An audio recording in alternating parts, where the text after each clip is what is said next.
Does it ever feel like you're a marketing professional just speaking into the void? But with LinkedIn ads, you can know you're reaching the right decision makers, a network of 130 million of them, in fact. You can even target buyers by job title, industry, company, seniority, skills, and did I say job title? See how you can avoid the void and reach the right buyers with LinkedIn ads. Spend $250 on your first campaign and get a free $250 credit for the next one. Get started at linkedin.com/campaign. Terms and conditions apply. The Hilton sale is on. Now through September 29th, you can save up to 20% on stays this fall and beyond. Long weekends, last-minute getaways, holiday gatherings. There's a Hilton stay for all of them. More moments, more experiences, more destinations. Now 20% off for a limited time because it matters where you stay. Don't wait. Book by September 29th and save up to 20% at Hilton.com. Terms apply. Hilton for the stay.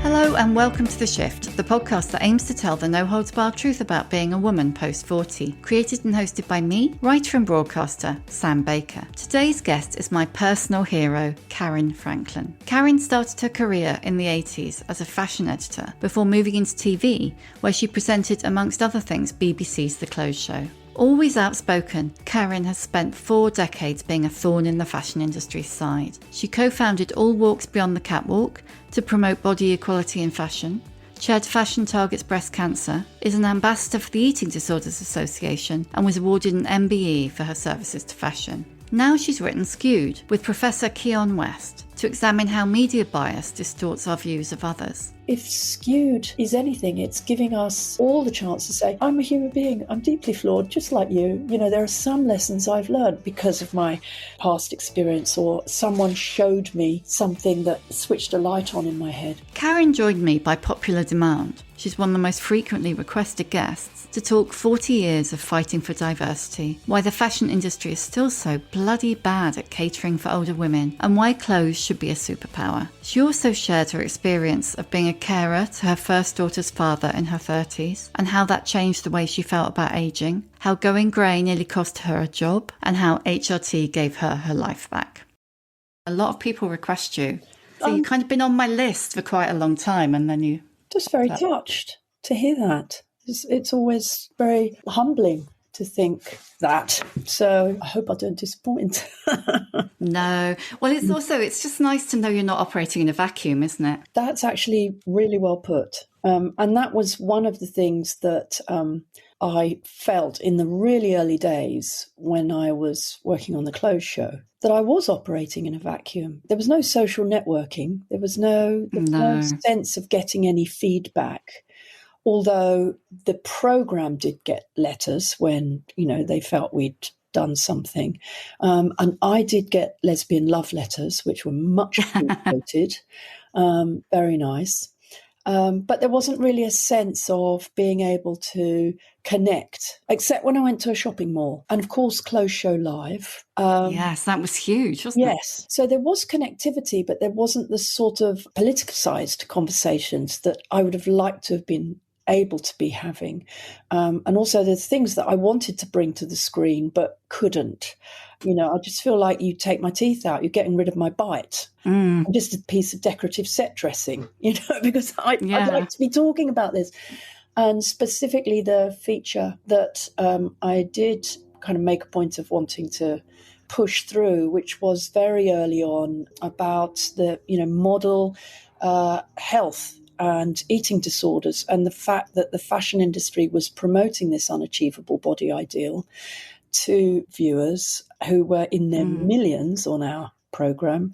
And yet the models who were being iconized and glamorized were themselves really unhappy and struggling to deliver this sort of performed appearance and femininity that was required. So there was a lot of underbelly to fashion that I think probably I wanted to be vocal about for the sake of authenticity and integrity. And I was at odds with the BBC in that, and I did threaten to resign more than once over things. You've been really vocal about I mean, let's be honest, many dreadful things about the fashion industry for a really long time. I mean, when was Clothes Show? It was 1986 to 1998. So it was like 12 years of mainstream TV. And there's no way anybody, I mean, it was more than another decade, nearly another decade until you launched All Walks, and more than another decade before people got comfortable about it. But you managed to work in the fashion industry all that time, being a thorn in their side. How did they respond? I mean, thank you for that. I like being pointy and sharp. I sort of had to find ways to exist. So I was gifted with a very large mainstream following, although I couldn't speak to them because we didn't have social networking. But that meant that, the brands, the mainstream, the high street brands that were coming into play, because when I started, we didn't even have a high street. But, as those brands came into play, then they could see the value of working with me as a sort of compere stroke ambassador stroke consultant stroke kind of brand advisor. So I did a lot of behind the scenes work with mainstream brands, but I always wanting to make their offer more diverse. But I still couldn't get the traction that I wanted, but I felt at least if I'm pushing it a little bit. One really good example of that is I worked with companies who, their offer was so-called plus size, but life size clothing. And I love that, life size. That's great. Yeah. Yeah. I would take issue with the models that they called so-called plus size, where I'm like, but these women are 5'10", 5'11". So a UK size 14 in no way delivers the kind of curvaceous appearance that we want to show. But that was always a struggle. I kind of learned to see how far I could push it before really being shown the door or being irritated. Yeah. And knowing there's a limit to how you can agitate when people aren't ready, and you've just got to keep slowly pushing people in the right direction. And I'd say that's one of the things I've learned in 40 years of fashion, is that timing is everything. Yeah, really. Yeah. I mean, how did you avoid getting subsumed by it? Because one of the things that I found, and I would say I worked in magazines more than fashion, but towards the end of my magazine career, got very caught up in that whole Milan, Paris, blah, blah, blah. And I remember the first time I went to the shows, I was absolutely horrified by these poor girls who were, 16 and, like you say, 5'11", 6 foot. I mean, like 7 stone max, so thin and unwell looking. But by the time I'd been a few times, I didn't even see it. I mean, that horrifies me to say that out loud, but it is the truth. And I became inured to it. How did you manage to keep seeing it? I hear what you're saying there. And I think that level of repetition, when we normalize something to ourselves in order to not feel mentally aroused or excitable or challenged by something that, what we might call fashion's underbelly, we tell ourselves these comforting falsehoods. We're ready to hear that all these models are naturally thin and that, they're earning a lot of money, or somehow They're not, are they? God. No, they're not. And we look for a way to justify that. I think I was lucky in some ways that I wouldn't call myself deep fashion. In the early days at ID magazine, I was. But then I stepped into a very mainstream space.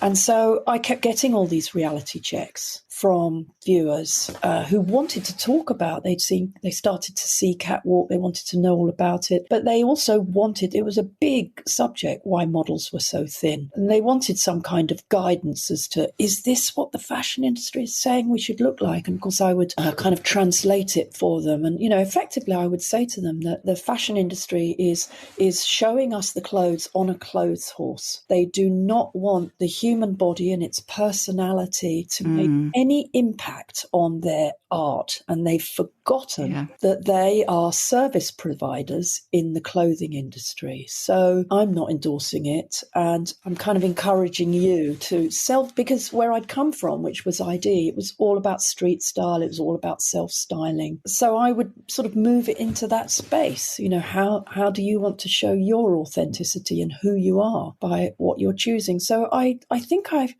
had it a bit easier. And of course, I didn't have to keep advertisers happy, as all magazines must. I mean, that is true. There were incidences, of course. I remember writing to Giles Rees of Amiga, who pulled his advertising from Vogue in the mid-90s because he felt one of the models was so thin. You know, he had also said that he had a teenage daughter, and I think that's what helped sort of fathers in the industry to see that this needed to be challenged.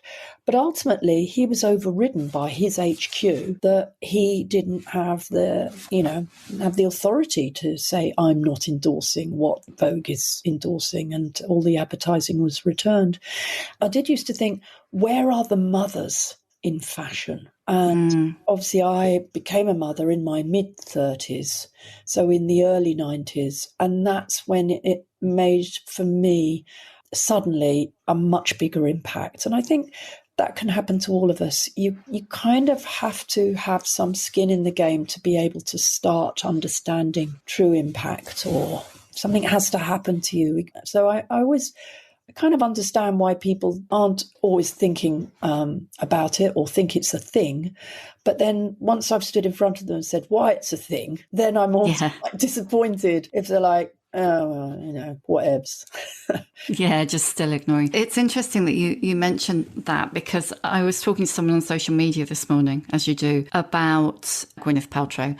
But about that, the aging process, and we'll talk about this a bit more later, but the women who, and not to knock anybody who decides they want to work their asses off to carry on looking 30. I mean, if you're lucky enough to have that choice, it's a choice. You can make it. Absolutely. But about the fact that even if you feel like that horse has bolted for you, that you've internalized it so much, like so many of us have, that it really matters to you to keep trying to look 20, 30 years younger than you are. What about young women? What about your daughters? What about that message that you're giving to those women, that they will never be good enough unless they look like they do now? I think that was the first thing that struck me as a mother of, two daughters, but at first a very young daughter, in which I knew that I never wanted her to see me criticising my body, not using my body. I mean, as an athlete, I was a gymnast, and so I've just always enjoyed a kind of physicality. But I also wanted her to see me doing things like getting sweaty and grunty. I mean, we now have that when we watch the women's football, but we didn't have that. We weren't allowed to play football, were we? We weren't. And we didn't see women, sporting women, apart from the tennis player who used to whack the ball and go, like that. Was it Martina did that? I was thinking it was Billie Jean King. Thank you. But I could be wrong. It could have been Martina. But, those rare sightings were so important. So I knew I was never going to do that. And as I was aging with my daughters growing up, I knew I was never, ever going to criticise, anything that was happening physically, because I could see that in a way they were under more pressure than I was, because there was so much more imagery. And by that time, photoshopping was, the sort of perfected skin that we all know has had so much airbrushing on it. And you look now at the makeup aimed at young women, and there's all of this contouring and this full coverage and this everything for a flawless skin. I never had those pressures. I was never looking at physically augmented bodies. I mean, there was hardly that much in terms of facelifting and breast augmentation when I was growing up. So I knew it was going to be harder than them. And I just thought, well, I'm going to be part of the backlash of, I'm living in this body and it's a great body. And that's the end of the story. And on top of that, clothes are great. You can be who you want to be. You can dress who you want to be. You don't have to look like anyone. I mean, I do think clothes are a superpower. Yeah, there's a great chapter about that in Skewed. And I really love when you say clothes are a superpower, and they are. But then that made me think they're a superpower for you if you're allowed them. So if you're small enough, if you're young enough, if you're able-bodied. And one of the things that I do think the high street's got a little bit better, but I mean, provided you want to dress from Hush, and I'm not knocking Hush, Hush is great, but that look seems to be the look they've decided on for older women. But it does seem like that superpower isn't really allowed if you're over 50. Why do you think the fashion industry is so bad at seeing that older women still have style? I mean, I think it's got a lot to do with male gaze, got a lot to do with the fear of not appearing to offer a kind of mainstream offer. The ID that I grew up with, where we went onto the street, we photographed people, that I say I grew up with, that was my early days in the media. And we photographed all ages, all sizes, all ethnicities, who had done something that was self-pleasure with clothing. And I think the way that fashion often frames itself is that it's not about self-pleasure, it's about conforming to the gaze. It's about pleasing the gaze. And added to that, the difficulty for women is that it's largely male gaze. And so it wants to see women in a certain way. And quite often that doesn't involve them being highly individual and thinking about, themselves. So, sort of the blandness of the offer it sort of belies a lack of confidence. And it's just possible that the creative teams aren't, all 50 plus women putting it together. No, that's true. That could change. You're very young that could change things. I mean, you've done loads of consultancy, haven't you? And you work with the Advertising Standards Association, consulting on objectification of women in ads, and you've worked with retailers to increase diversity and ageing. Have you had any particularly good or bad experiences working with high street retailers, trying to get older women into their campaigns?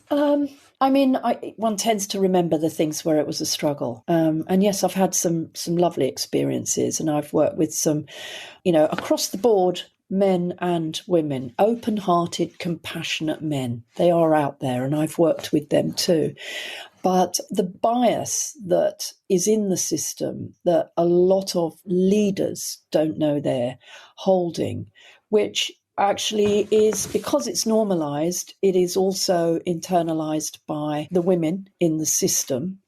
Those are the things I tend to remember. So there was one particular example where my company literally went in and we pitched and just said, your core customer is between 40 and 55. So why is your offer to women who look like they're in their early 20s? And we worked with a great PR who was a gay man, totally got it. And that's important that I say that, because he wasn't viewing women with a predatory eye. He was viewing the female form as an aesthetic and as an authentic conversation. And so, we did a lot of shop floor research, and we pulled together it was a very big chain of stores nationwide, sort of like a department store. And we pulled together the clothes that we wanted to see, and we picked our models, which had to be signed off, had to be agreed with. So this is a good sort of 12 years ago now. So 3 models, all representing different ages, and a woman of colour, and definitely wanted a woman with grey hair. We gave to our oldest model the funkiest, trendiest clothes. She had a fantastic pair of legs, and she could wear anything. She was happy in heels, which I have to say, at 63. No, I'm not. She was older. She just pulled everything out of the bag, no problem. They look great. And we did these 3 shots. And originally, it was a flagship store promotion, but if it was popular, it was going to be rolled out. We got huge feedback in the early days on Facebook. And this was in the days we were saying to same stores, we come from the Clothes Show. We've made loads of fashion programs. We can start filming fashion for you and putting it on your website. And they were all like, well, we have our opening and closing times on our website. I don't think we need anything else. Timing. Yeah. Oh, God. We were too early. Timing. Oh, those kind of 2-page websites. Yeah. Yes. And women were all coming into the store and asking, where's the range? These are the clothes you're showing. Where can I get them? Oh, they're all over the store. None of them are signposted. And we'd sort of asked to tag them, all of that. So we thought we were going in to talk about range, to talk about extending the campaign. But it just became really clear quite quickly that the three lead CEOs and the CFO, the chief financial officer was the most outspoken, and it was absolutely clear that he did not fancy any of the models and didn't want them in his campaigns. Well, it centered around the oldest model. They didn't want the reality sister, wife, friend. They wanted the fantasy girlfriend in their campaign. It's so weird, isn't it? There's been some great research out, which I trot out every time, if I'm sort of in front of someone who needs to hear it, that a study done over 3,000 cross-cultural participants looking at fashion imagery found that when women could make a bond with the model in the image through shared characteristics, they showed an increased intention to purchase by up to 300%. Yet we still have male gaze that dictates a lot of the fashion imagery that we see.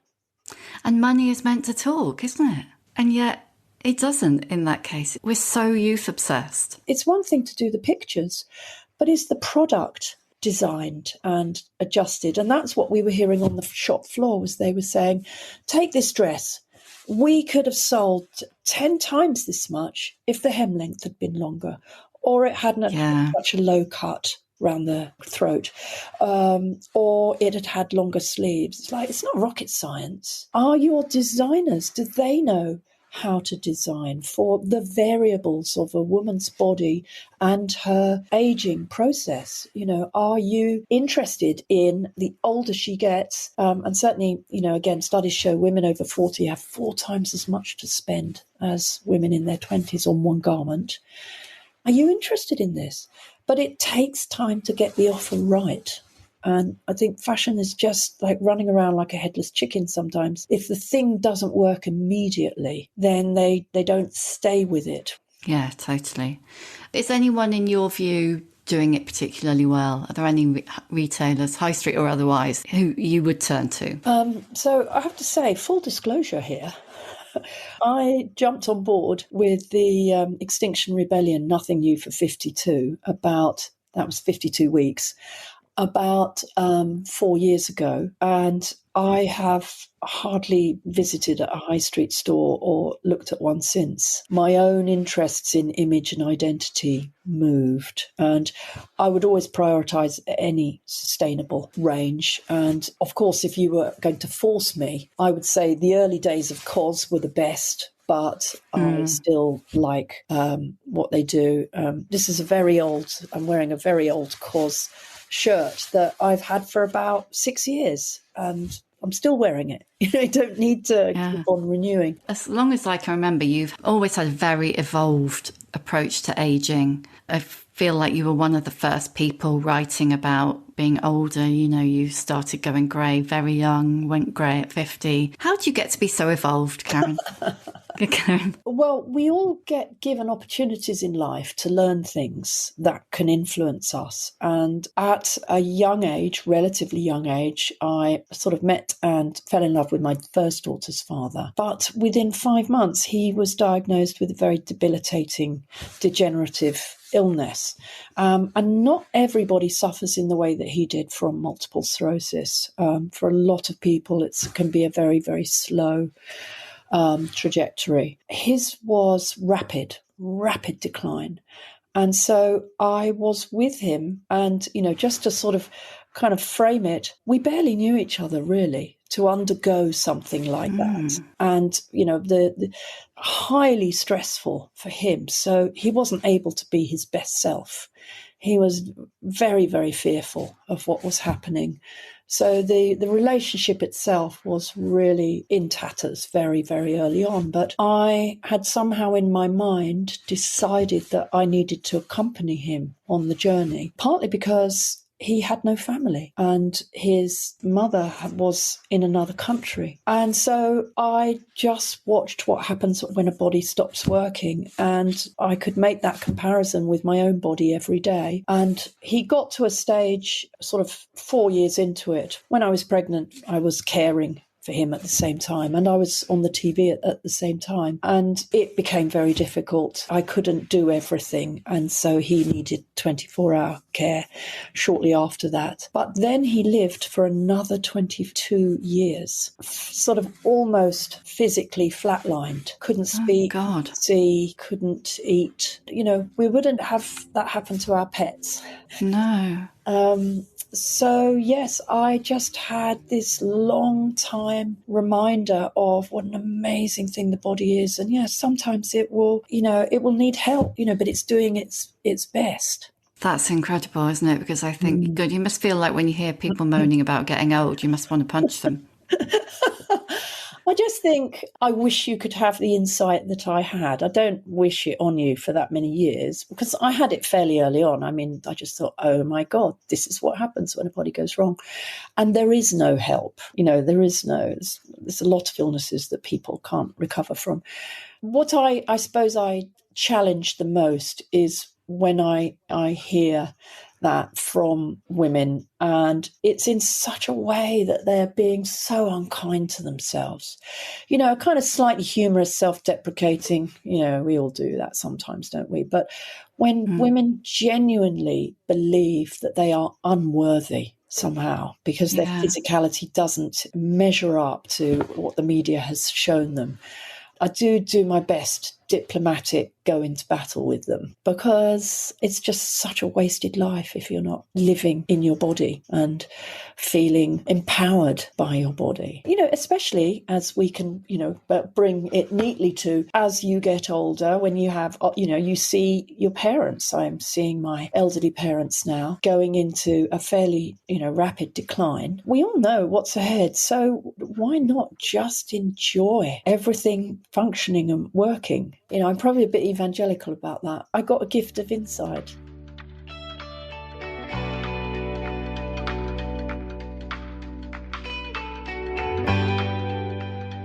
This episode of The Shift is sponsored by Shopify. When I think back to starting The Shift, I can hardly believe I pulled it off. I mean, I knew nothing. And I had to figure it all out on my own. Scripts, scheduling, branding. When you're starting something new, it can seem like every time you tick something off your to-do list, 2 more things magically appear in their place. So finding a tool that simplifies the whole process can be a real game changer. For millions of businesses, that tool is Shopify. Shopify is the commerce platform behind millions of businesses around the world. From household names like Heinz to Allbirds and Skims. Get started with your own design studio. With hundreds of ready-to-use templates, Shopify will help you build an online store to match your brand style. Accelerate your content creation. Shopify is packed with helpful tools to write product descriptions, headlines, and enhance product photography. Get the word out like you actually have a marketing team to create email and social media campaigns wherever your customers are scrolling. And best yet, Shopify is your commerce expert with world-class expertise in everything from inventory to international shipping to processing returns, you name it. If you're ready to sell, you're ready for Shopify. Turn your big business idea into with Shopify on your side. Sign up for your £1 a month trial at shopify.co.uk/shift. Go to shopify.co.uk/shift.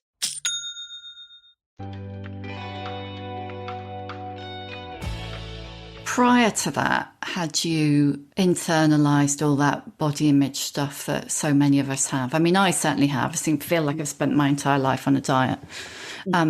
Or were you always, because you were an athletic person, did you always have a this is what my body does approach rather than this is how it looks?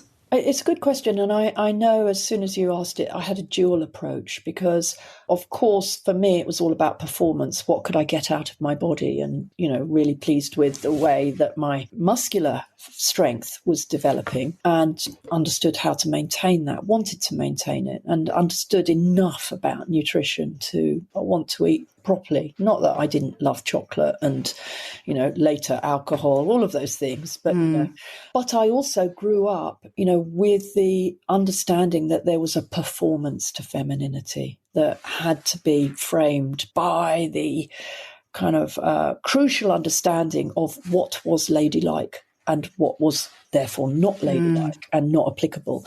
Because I was a child of the 60s, and, you know, the role models that we were given in our media were very limited. And my mum's understanding of how she should present was very traditional, very patriarchal. What I surprised myself, what I am surprised at when I look back, is how I was vocal about that really early on. I sort of go into battle with my dad about why we had to have a bottle opener that had a naked woman on it. Oh, God, yeah. I was really vocal about advertising. I can remember the St. Bruno ad where this man would just walk around with a smelly old pipe on, and these absolute babes would drop what they were doing and just start following him. And I'm like, what the actual is going on, you know, here? Can somebody explain this to me? You know, my parents' view was, it's just how it is. And I was never satisfied with that. I was also the oldest of 5 children. The first 4 of us were girls. The last was our brother. And I was, at 10, made immediately aware of the difference and the treatment. But he never washed up, did he? No, I don't say my brother had an easy time of it with 4 sisters at all. And he definitely had his own stuff. But I just saw the difference. Oh, you've got the son you always wanted. You know, our education was different. I went to Feltham Comprehensive and he went to a paid-for school. And, you know, there were just things that I noticed that did not escape me.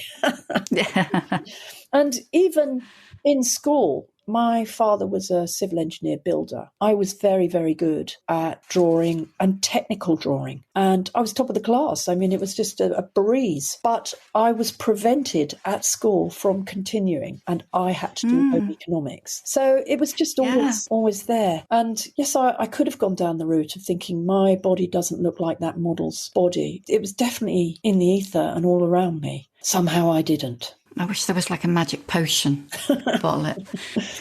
Yes. You have my fantasy hair, just like full disclosure. And you went grey really quite young, didn't you? So for somebody working in fashion and in TV, perhaps quite bold. I had this sort of grey streak grow in my early 30s, and I just really liked it. And I guess I wasn't viewing myself through male gaze because my antenna just wasn't that strong. I was just like, well, I know that the job I'm doing is valued and my commentary about identity is valued, you know, and look at me, I put a great look together, you know, what's not to like? But I did get a phone call, a meeting that I hadn't been in where my appearance had been discussed. And I did hear that my grey streak had been noted as making me look old and that I could be wound down. I don't know the exact words on it, but I received it as they're looking to wind you down. You're looking old. I think I must have been mid to late 30s. It is a bit blurred. It didn't start to appear till I was 34. And then I guess it took a couple of years to be noticeable because I know some people pluck out their grey hairs. It started there. But I didn't because I was just like, oh, look, that's interesting. Only in that spot. Let's see what happens. Yeah. And so, you know, at the time I was gobsmacked because I thought, but I'm so much more than this grey streak. And then I kind of realised that I'm all about image. So let's use some tools. And so I, you know, worked with my friend Charles Worthington at the time. And we just made more of the grey streak and we dyed the rest of my hair a much richer, more obvious graphic colour so that this grey streak was suddenly much more visible. It was really obvious. I guess, you know, that's my natural belligerence was, you don't like it? Yeah. You know, here it is. But interestingly, which I didn't anticipate, everybody thought that it was somehow now produced and somehow dyed. And of course, Ginger Spice had her pop-tastic kind of blonde. Oh, yeah, of course, yeah. And so for a long time after that, you know, that was the only bit I didn't dye. Everything else I dyed as that started to turn. And I'd keep saying to my hairdresser, do you think we're there yet? Do you think I can just kind of, and he'd go, no, you know, it's really not, you know, you're half and half. And I think things have to look intentional. And I think that's the thing with grey hair. Amazing that so many women over COVID just went, I'm over it, and just grew it out. Yeah. But there's that growing out out period, if you have been just covering, and why not? Hair dye is a fun thing to play with, especially now. Would I go bright red? Yes, maybe I might, just for fun of it. So we just came to a point where, all this front area said, and I just thought, right, I'm gonna go for this. I was able to use scarves because I'd scrape it all back and put scarves on when I had jobs, and I did it fairly undercover. And I know for a lot of women that's not so easy. I did envisage having a crew cut, and then I thought, no, I'll use my scarves. No, yeah. So I've really mostly always had long hair, so it just suddenly felt strange to chop it all off. But I have been bald also in the 80s, and I have had bleached blonde peroxide hair, and I have had massive quiff and very short up the back. Yeah, it always just grows quite quickly and it ends up long again. Yeah, I always think of you with long hair, but actually if I cast my mind back to the kind of those 80s days, that kind of whole new romantic affair. In Skewed, you talk to an amazing woman in the ageism section called Georgina Lee, I think, who's the host of podcast Age on Trial. And she has some really fascinating things to say about that sense of irrelevance that many people talk about as they come into their 40s and particularly in their 50s. But one of the things that she said, which was really interesting to me, was that she said she did it to herself and that she deemed herself too old to work on certain campaigns. Have you had any experience of that? Have you felt I have to turn my gaze to ageism because I'm now 60? Or no, is that just... No, I think I felt it throughout my career in a variety of ways that I possibly didn't realise I was feeling it. So when I worked at ID magazine, for instance, at 27, I'd started to thought, I'm probably too old to be working for this magazine. It was a very young street style magazine. And back in the day, things were very segregated. I mean, now I still read ID and, there's all the kind of senior writers, there's a huge age range and the editors, there's a huge age range. But we'd all been a very young team and I started to see myself kind of aging and think, maybe I should pass the baton to someone younger who's going clubbing every night because I can't manage that anymore. Yeah, exactly. That was, it was an enjoyable aspect of the job. But then I did start to think, well, if I'm not out till 3 o'clock in the morning every night, I'm clearly not doing my research properly. And then you sort of move through in fashion, I think, sort of viewing some parts of it thinking, that doesn't chime with me. It's not really going to move in that circle. But I think the biggest space where I had a kind of huge kind of moment of, oh my God, and absolute fear was menopause, which came up and hit me over the back of the head like a hammer. And I really did think that I had gone into early dementia decline because I lost my cognitive ability so spectacularly that my youngest daughter still hasn't forgiven me for not being able to name her. I ended up calling her Thing. I was trying to say Thingy. I could not get to her name in my head.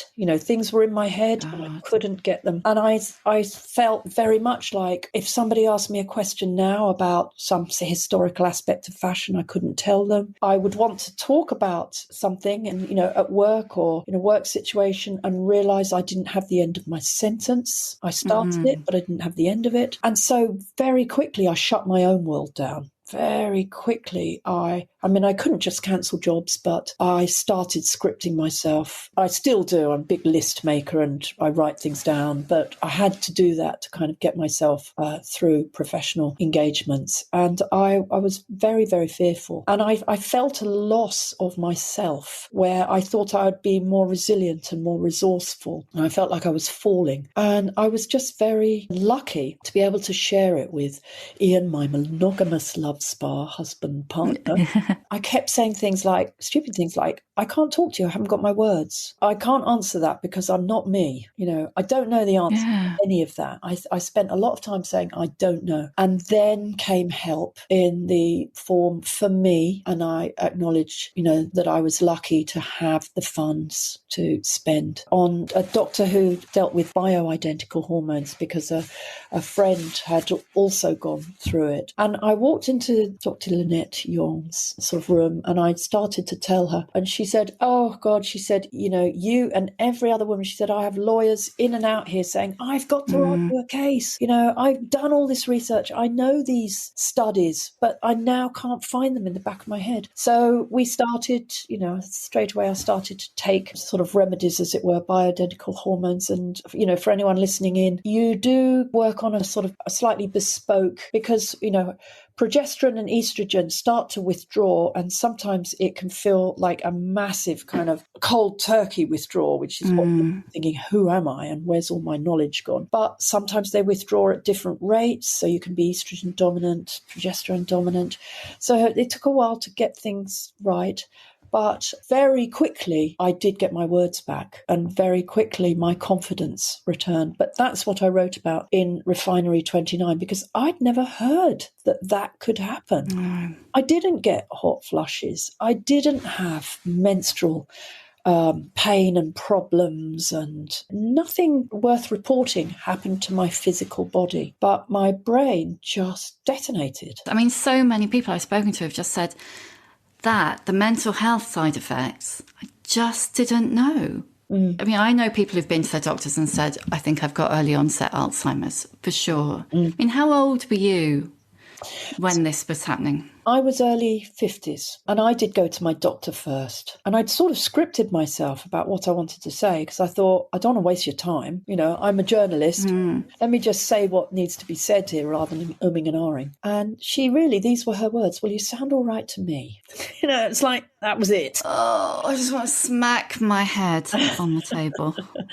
And that's when I thought, okay, so there's no case here. You're not saying, well, in menopause, sometimes the symptoms are cognitive and what we have found is X, Y, and Z, and which I'm sure they must be saying by now, 10 years later, because of the conversations that are out there, because your book, because women feeling free to talk about it. Yeah, I mean, I really hope things have changed, but I do think one of the things that haven't changed, as you said, I mean, I also went private. I went to a gynecologist because I was already seeing a gynecologist for endless gynecological problems, which are far too boring to go into. But to judge by that experience, by all the experiences that other women have shared with me, with my personal experiences of trying to get help with gynecological problems from doctors, I really worry about the majority of women who do have to rely on the NHS. And this is not to diss the NHS, because it's an amazing organisation.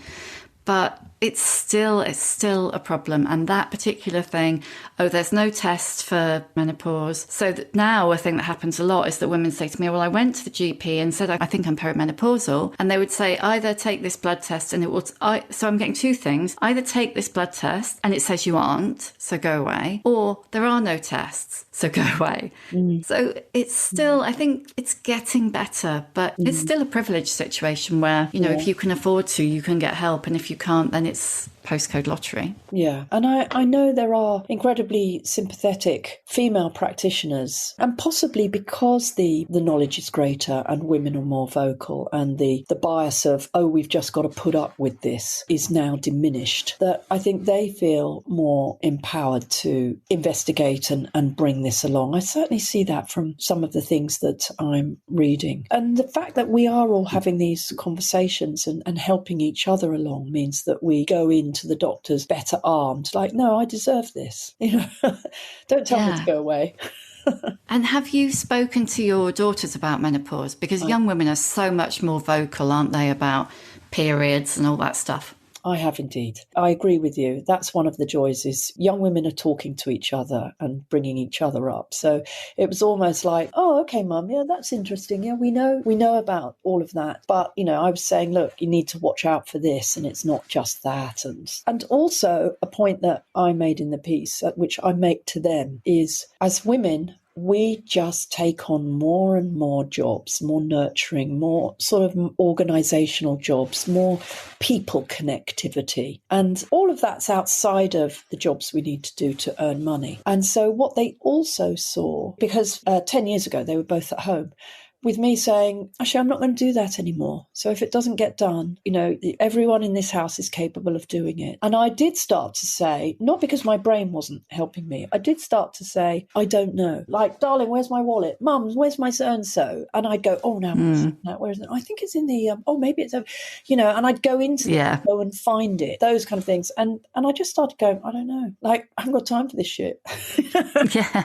And I would just say to them, look, I'm recalibrating now. I've got lesser energy and I'm having it for me. I gave a lot of it to the family in the early days and I'm taking some of it back now. And they were both thrilled. Like, yeah, you really deserve, what are you going to do?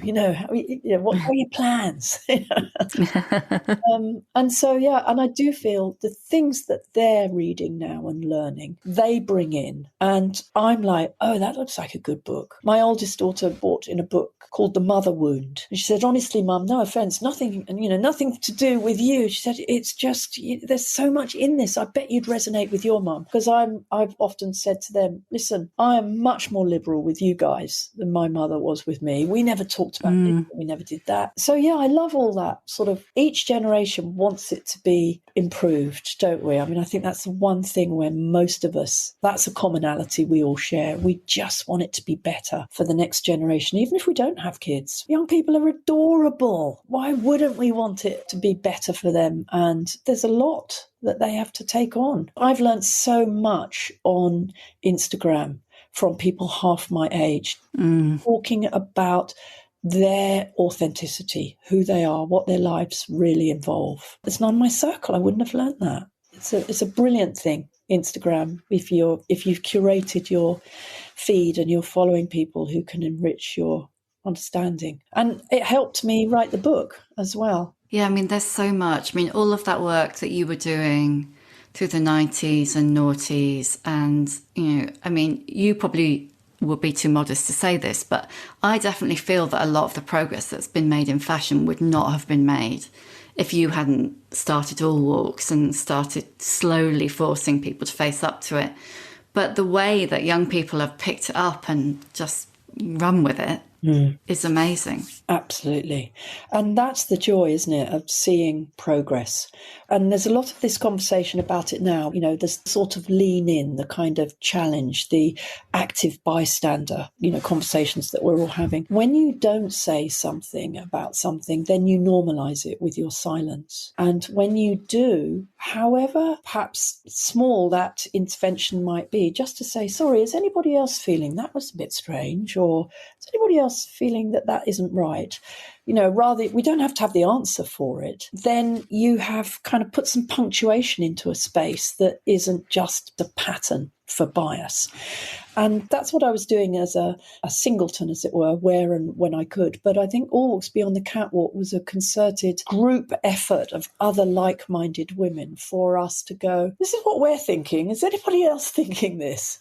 Obviously then it does make an intervention that allows other people to go, yeah, I've been thinking that, and I'm going to now say something or do something. And that, again, just coming back to the book, one of the areas that I talk about, because I am disclosing my own biases and specifically, recognizing the last few years since the murder of George Floyd, that we as a sort of white identities need to address what whiteness is and how we have been complicit in our privileges and the benefits that are not available to people of colour, and how we didn't notice those, and how even if someone did kind of point them out, we didn't really want to acknowledge them. And so, I've spent sort of 3 stories really just getting that out on the table.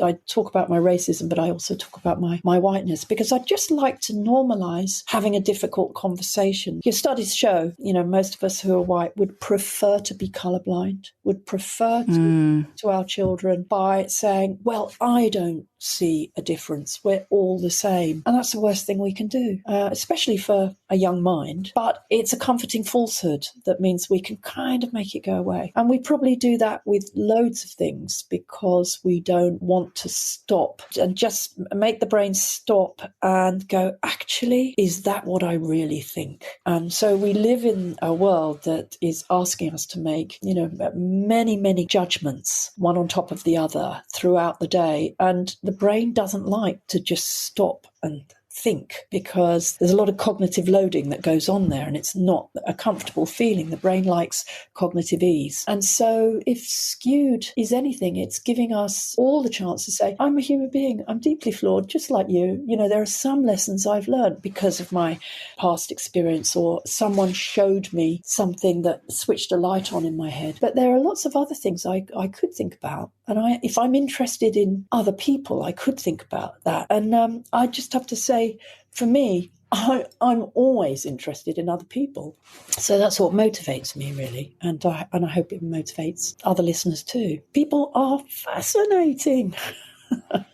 They really are, aren't they? Yeah. Really are. And I've got to ask you the questions that I always ask Yes. at the end. What's your emotional age? Okay. I'm honestly tempted to say it is no different than the age I am. I feel like I'm living my authentic life at 63 and I'm having as much sort of joy and curiosity about life as I hoped I always would. Have you always felt like your emotional age and your actual age were in sync, or is that a new thing? Have you kind of grown? Do you feel like you've grown into it? Sam. It just occurred to me while you were saying that. I just thought that's interesting. I think for a lot of the time when I was younger, I didn't feel old enough. That was ageism. Kind of I'd somehow absorbed that I didn't have enough knowledge. I didn't have enough life experience.